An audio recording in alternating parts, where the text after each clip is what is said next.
आप सबको नमस्कार। इतने मायूसी के माहौल में आपको एक सुखद खबर देना चाहता हूँ। पिछले 24 घंटों में कोरोना के दिल्ली में 10,000 से कम केस आए हैं। पिछले 24 घंटों में लगभग 8,500 केस आए हैं दिल्ली में। पिछले कई दिनों से दिल्ली में बहुत ज़्यादा केस आ रहे थे। 20 अप्रैल को तो 28,000 से भी ज़्यादा केस आए थे।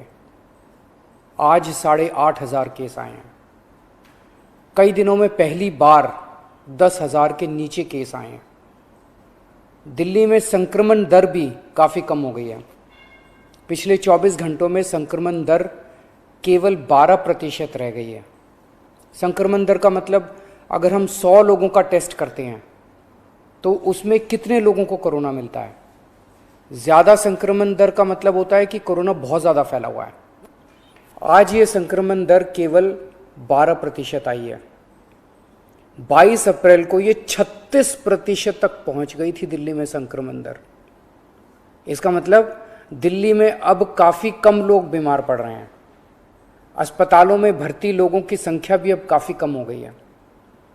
पिछले 10 दिनों में दिल्ली के अस्पतालों में कोरोना के 3,000 से ज़्यादा मरीज कम हो गए हैं।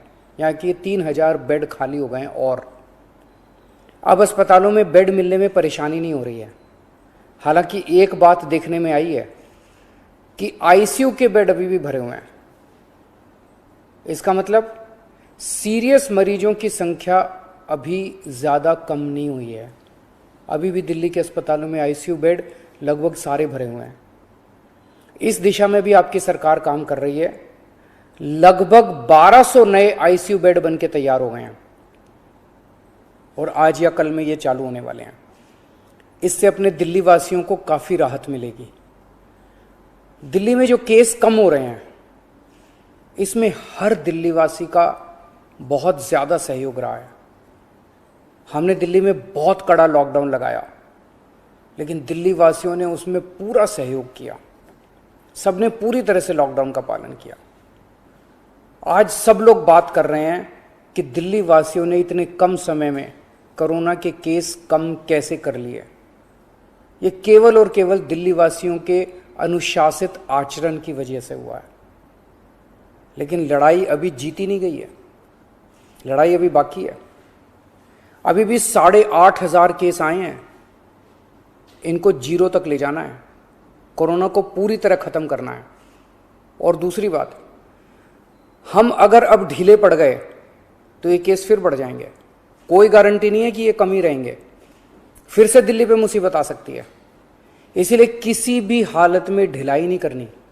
कड़ाई से लॉकडाउन का पालन करना है और कोरोना से बचने के जितने भी उपाय हैं वो सारे लागू रखने हैं।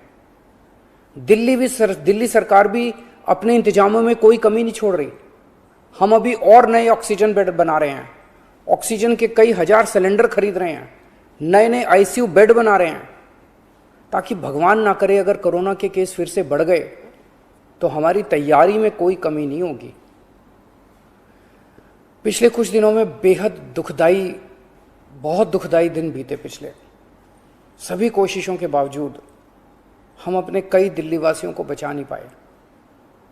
कई परिवारों में तो एक से ज़्यादा मौत हुई हैं।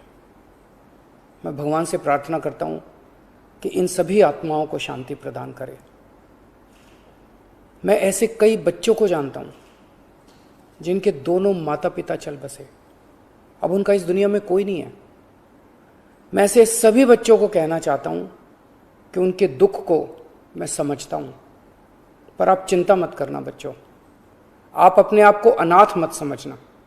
मैं हूं ना। किसी भी बच्चे की पढ़ाई बीच में छूटने नहीं देंगे। हर बच्चे की पढ़ाई जारी रहेगी। हर बच्चे की पढ़ाई और उन बच्चों की परवरिश का खर्चा सरकार उठाएगी।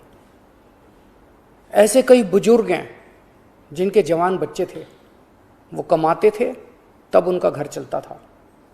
अब वो कमाने वाले बच्चे नहीं रहे। ऐसे सभी बुजुर्गों को मैं कहना चाहता हूं कि आपके बच्चे चले गए। इस बात का मुझे बेहद अफसोस है, लेकिन आप चिंता मत करना। अभी आपका ये बेटा जिंदा है। ऐसे सभी परिवार जिनमें कमाने वाले व्यक्ति की मौत हो गई, उनकी मदद सरकार करेगी।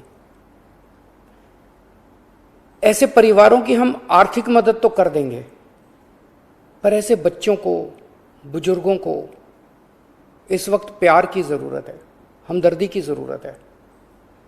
मेरी ऐसे परिवारों के सभी पड़ोसियों और उनके रिश्तेदारों से विनती है, इनका ख्याल रखना।